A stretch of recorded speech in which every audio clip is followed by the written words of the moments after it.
every economist, right, says when rates go down, house prices are going to go up.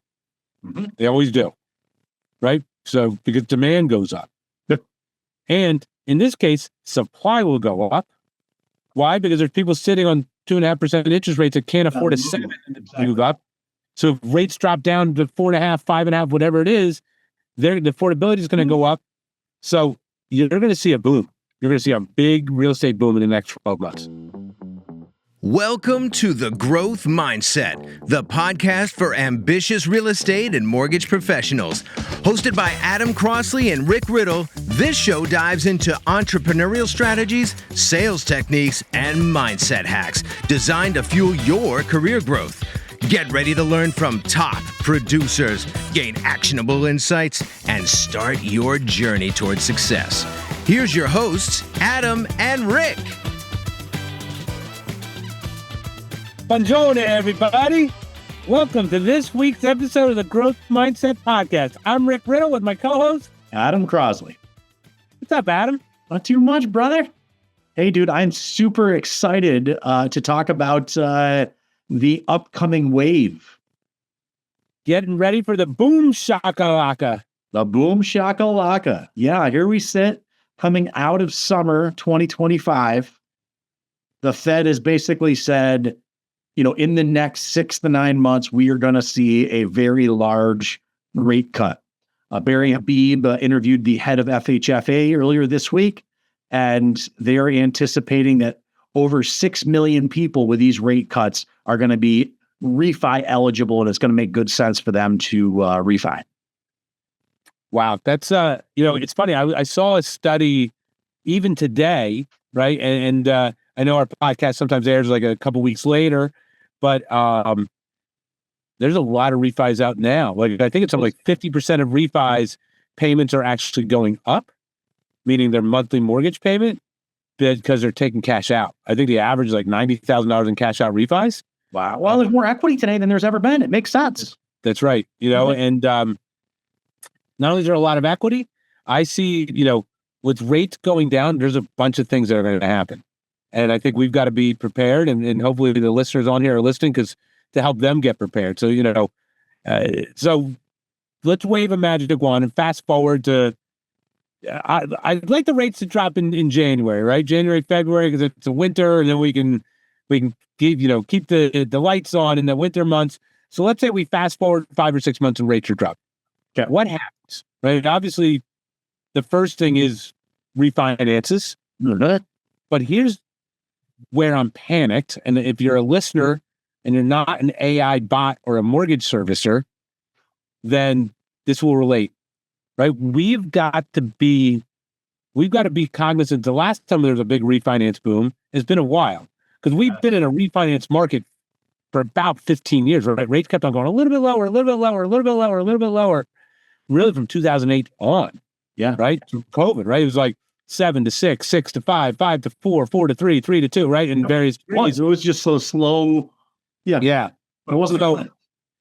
The last time we've had a refinance bubble to this account was probably 1997, when I remember one day they dropped from 7.5 to 6.5. Wow. Right.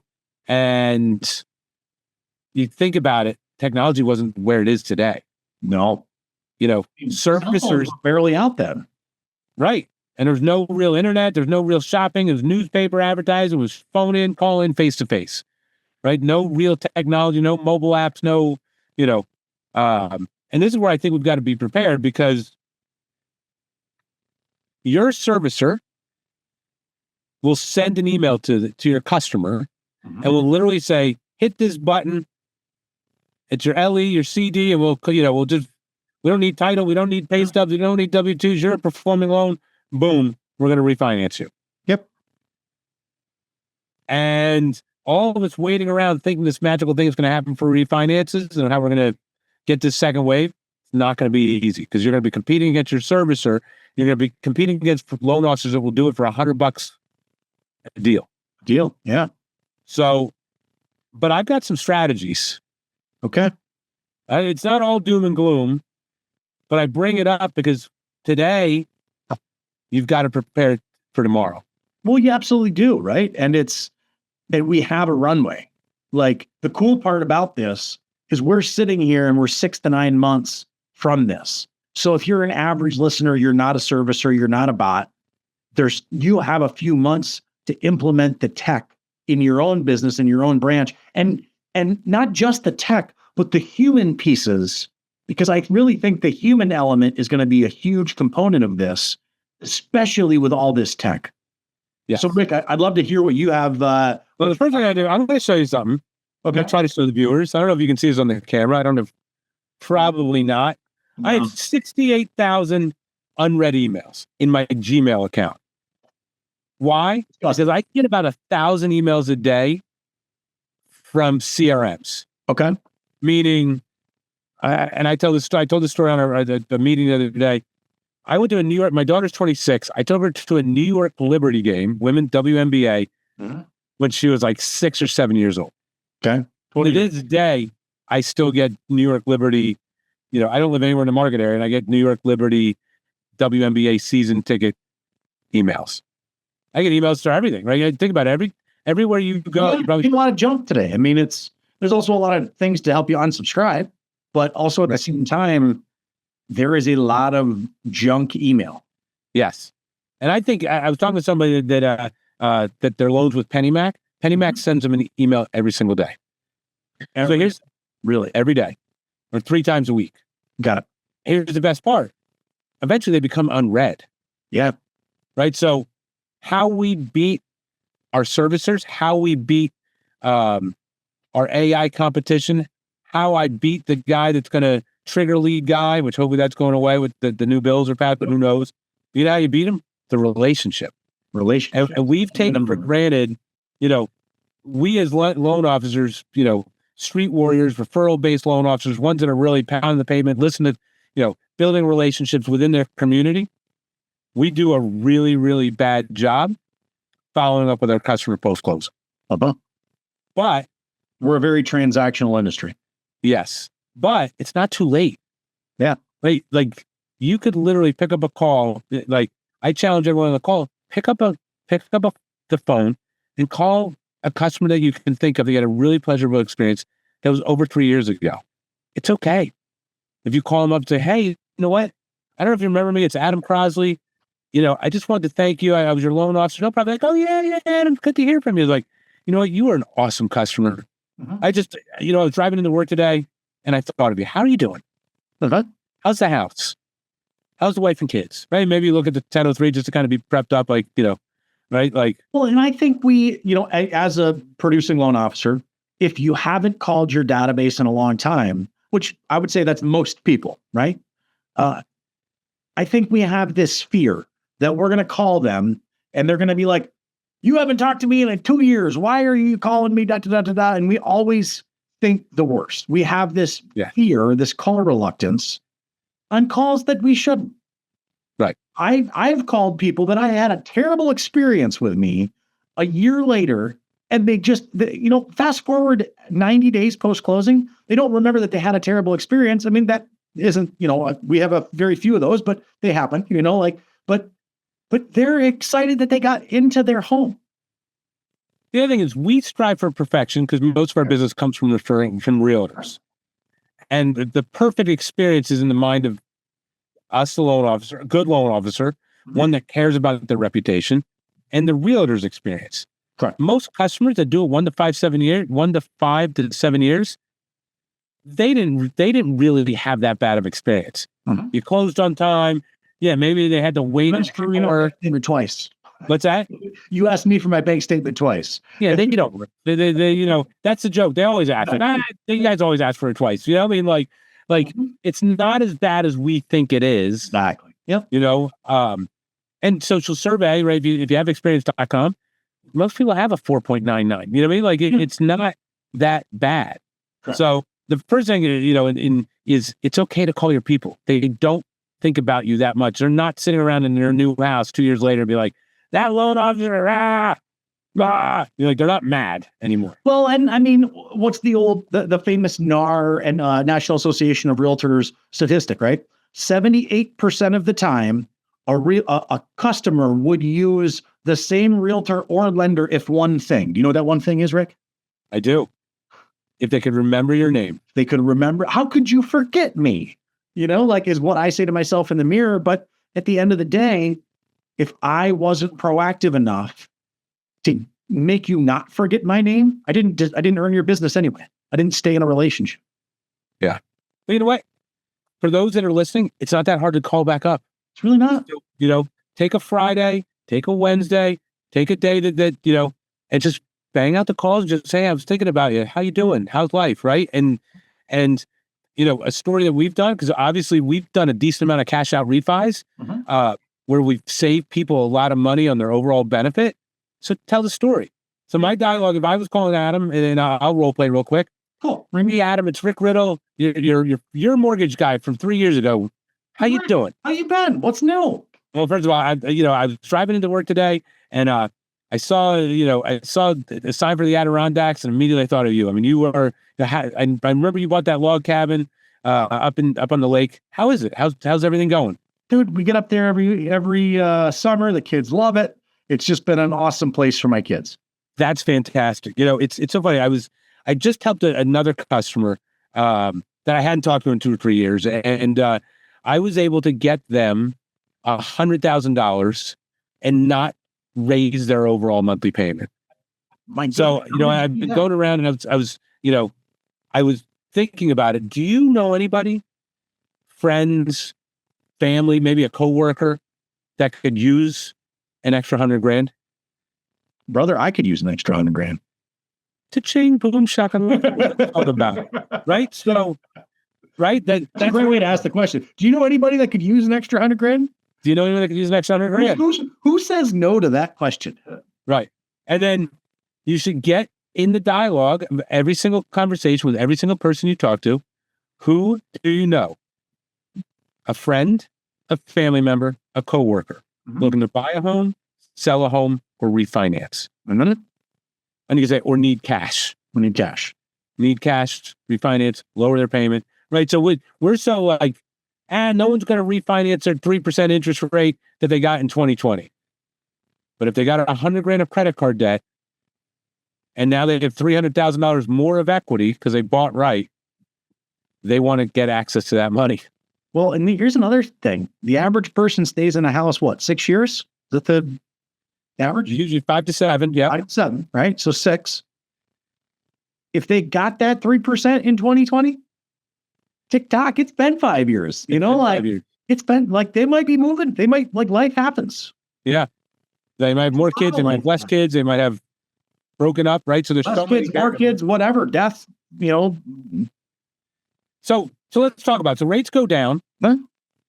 Your services are going to attack, but they don't have the relationship. So what I'm begging all the listeners today is call your customers and just check in. Come up with it. We at Crown have a lot of different dialogues and a lot of different scripts, but it's just literally like, you know what? I'm your lifetime financial planner, right? Like, I'm here to help you along the way. How are you doing? Right? Just a check-in call. And one of the scripts that I haven't, I'm sorry. It's okay if it's been a year or 2 years or 5 years. Yeah, just call. And check in. So that's number one. Number two, if I'm being honest, and this was really kind of the crutch of our phone call, is if you've been in the mortgage business a long time, you see the accordion of the amount of loan officers go up and down, up and down, up and down, really based on interest rates, right? They're, we are self-generating business people, right? That we don't work in a call center with leads, but we know the lenders, right? The Better.coms, the Rockets, all the national big players. I started one at PHH, right? That they generated the leads, right? And we talk about whoever has the lead has the power. Well, they're going to have servicing books. They're going to have they're going to hire a bunch of loan officers. There are going to be call centers that are going to be buying leads and buying trigger leads and buying equity build leads through sales boomerang, right? There's a lot of opportunity, right? That for business. So people are going to capitalize on it. So you're going to get, even yourself as a loan officer that's a road warrior, you may, if you have a good book, you're going to be grabbing a lot of refis, right? You're going to, especially if you ask all your past customers or everyone you know anyone who needs a refi? And if rates drop, like do we think they are, they're going to have answers. Yep. But here's the next thing that I would say the refis is the cherry on top, right? And you want it. I'm not saying that to ignore them. If you've earned your book of business, right? Protect your book. But that being said, there's going to be a huge opportunity to strengthen and get brand new realtor relationships. Because I will tell you, every economist, right, says when rates go down, house prices are going to go up. They always do, right? So because demand goes up. And in this case, supply will go up. Why? Because there's people sitting on 2.5% interest rates that can't afford to move up.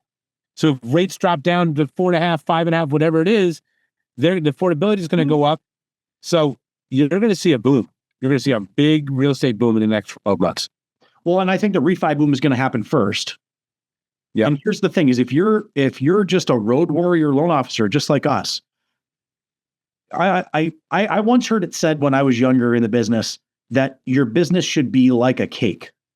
The actual cake itself is your purchase business, and the refi is just the icing on the cake.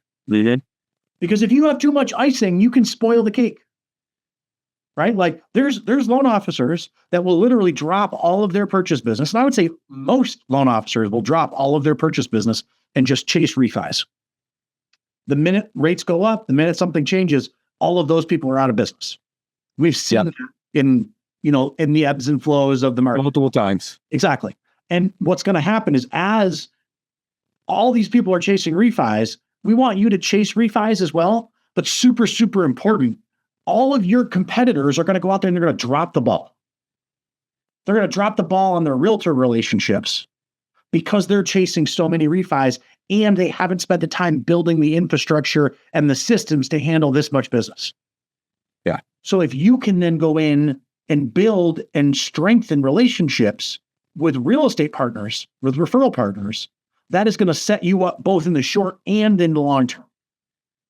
So one of the things I love about this industry, generally speaking, the bar is set so incredibly low.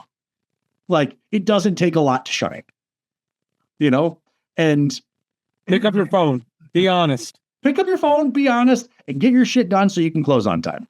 Yeah. Like the top 3 wants of a realtor are communicate with me, close on time, and don't lie to me. That is where the bar is set. It is set so incredibly low that as long as you can pick up the phone and become and have them like actually know who you are, you can go out and build such a great business. So make sure that during this refi boom, you really spend time and you pour into your real estate partners. Because if they have great relationships with other people, and if you go on Reddit or MMI or any of these companies, you can see who their relationships are. Go after them, and if they start really getting refi heavy, go after their relationships. Strengthen the relationships with the top agents that are going to have the ability to send you the most business in the future. Yeah, I mean, I think that you are 100% right. I'm sitting here thinking of the 2004 to 2006 era, right? History likes to repeat itself. And obviously, it's a little bit different, right? Because tech servicers going after the book, which they did back then, but the biggest competitors were Wells and Chase. It's going to be similar. Right? But I remember I worked for a real estate company's mortgage company. Okay. Right? So we were in real estate offices, but we were, like everything else, we didn't own the real estate offices. We really owned them until the refinance bubble, because all our competition disappeared. They were all gone. Nobody was stopping by, dropping off rate sheets or donuts or asking to speak at real estate meetings. We're going to the Board of Realtors events. We're going to the networking events, right? Going to open houses on Sundays. They just weren't, because they got fat and happy. They're like, I'll just call refis. And I get it. So, for those listening on our podcast, I get it, right? That customer that can make a decision right now and put money in your pocket right now is very tempting. And I'm not saying not to take it, but you've got to be so organized and so methodical. You get, like you said, get your systems in place.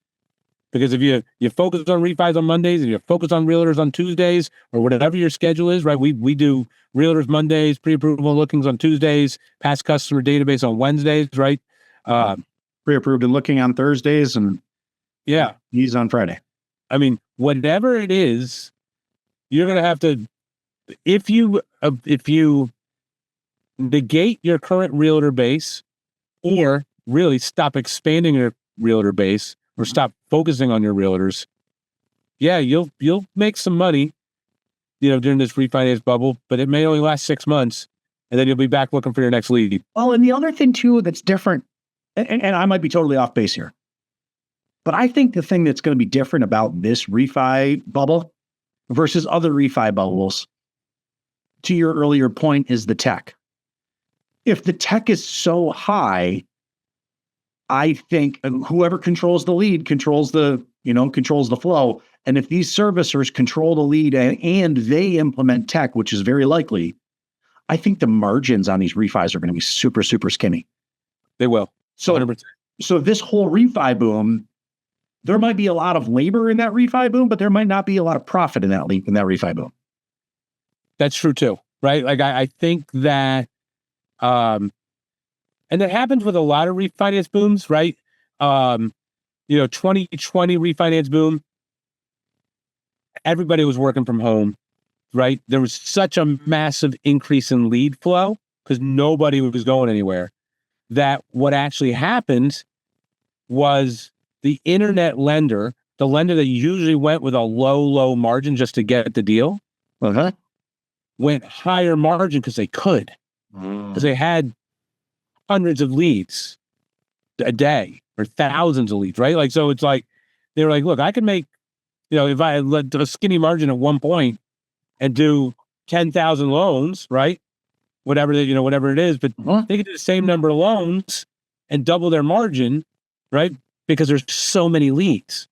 So we didn't have the margin compression, margin challenge that we normally do because there's so much business, right? That like we had a consumer direct division at our company. I didn't work in that division, but their margins were basically the same as ours, and they were a call center because they were trying to slow down the amount of business or maximize their profits. It's not going to be that way this time. No. The servicers the servicers, whether you work for a company that services themselves or if your company's sold to servicing. Now, here's the thing that you may not know as a loan officer. The company makes more money, even if they have their Fannie Freddie, they make more money on the transaction if they sell the servicing, right? It's servicing release. Yeah. Well, guess what? They're making the cash all up front versus holding it over time. Right. Makes sense. Well, I'll call it the big servicers, Penny, New Res, Cross Country, right? Like, they paid up for that loan. They are not going to let it go easily. No. Right? So, they invested in it. They want to keep it. So they're going to do a lot of things, tech being one of them, payoffs. I mean, your company's going to have to do some strategy to think about different strategies, right? Like, don't call for the payoff to the 11th hour, soft pull, like you're going to have to do a lot of creative things. If you call for a payoff early, they're going to counter that. 100%. Yeah. Like, oh, you're thinking about paying off your loan? What are you getting? Send us your LE. Oh, you know what? Don't even worry about the closing costs. We'll just transfer the escrows and we'll lower your rate and you don't have to do anything. That's going to happen. Yep. Right? So you're going to,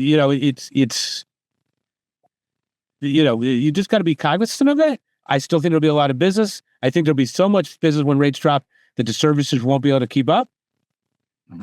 That will be benefit to you. If you have strong relationships, imagine if you did a loan for your mom. Right? Your mom's probably not going to go with the servicer. Probably not. Right? So that's an extreme, right? And maybe they want, maybe it is your mom. You're like, you know what? I've got a lot of moms, so it's good, right? So right. But I guess my point is, in any sales business, right? Zig Ziglar said, if they like you, they will trust you. And if they trust you, then they may buy from you, right? They trusted you when they bought from you before. Uh-huh. You've got to regain that trust. It's not that hard. It's just connecting well with them. At least you'll get a shot on the refi if you build trust and build value, right? They don't say at the dinner party, I got a guy, it's called Quicken Loans. I don't even know if Quicken Loans still exists, but they go, I got a guy, he's in our neighborhood that does loans. Mm-hmm. You should meet with him.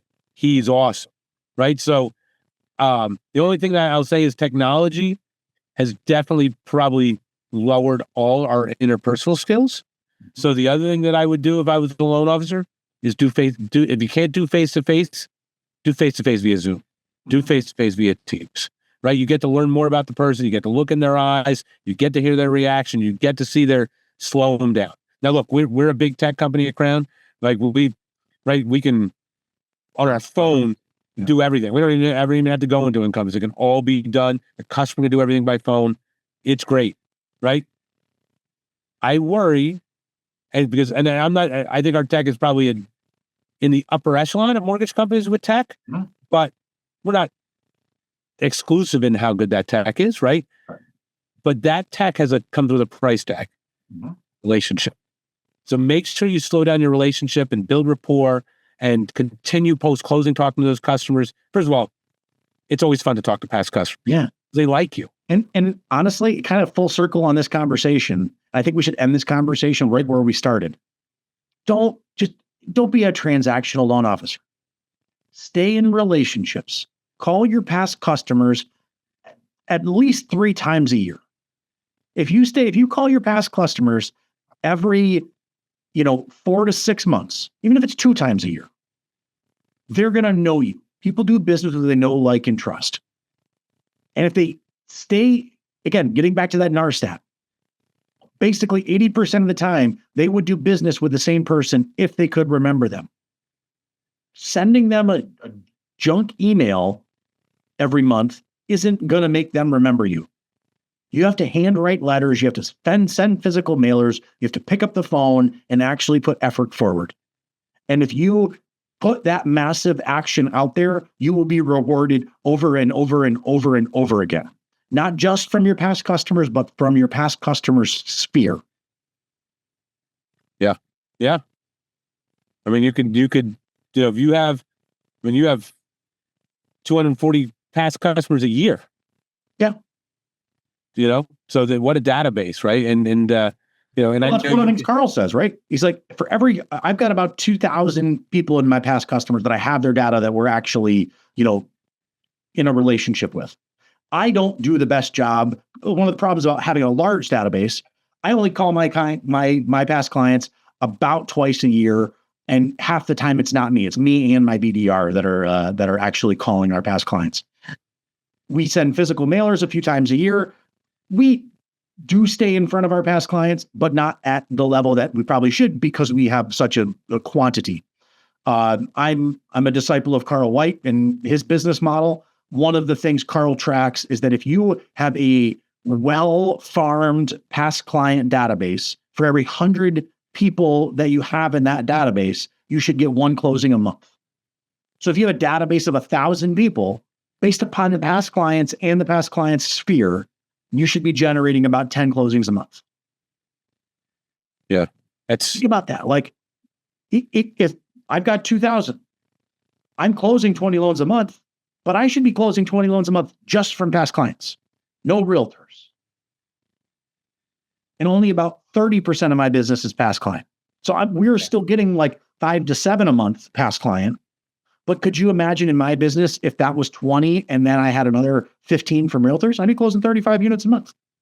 Yeah. And so, it's just systems. That's all it is. System. And you have the system, you just got to scale it. You just kind of scale it up. So, in closing, build relationships, get back in touch with your people. Don't forget your realtors. Boom. So awesome. Well, hopefully the conversation. But that you guys are prepared for the boom. And if you want some help preparing for the boom, give us a call over here at Crown, and we'd love to help you out. Yeah, we've got a lot of systems in place, and we love networking with our listeners. I know some of the listeners have reached out via email, called us, and just to pick our brains. So we're here as a resource for you guys as well. We'd love for you to join the Crown family, but honestly, we just love networking with all you guys out there. So if you have any questions or just want to pick our brains, feel free to reach out. So till next time, I guess we're good, right? Yeah. Enjoy growth mindset. Thank you for this episode. We're going to have Eric give the legal stuff so we can stay in business for another day. Thanks, Eric. Peace. You've been listening to The Growth Mindset, hosted by Adam Crosley and Rick Riddle. Don't forget to subscribe, leave a review, and share this episode with your colleagues. Stay tuned for more actionable insights to fuel your career success. Thanks for listening, and we'll see you next time. The views and opinions expressed in this podcast are personal and do not necessarily reflect the official policies, positions, or opinions of Absolute Home Mortgage Corporation or Crown Home Mortgage. The content is intended for informational and entertainment purposes only and should not be considered professional advice or an official endorsement by either organization.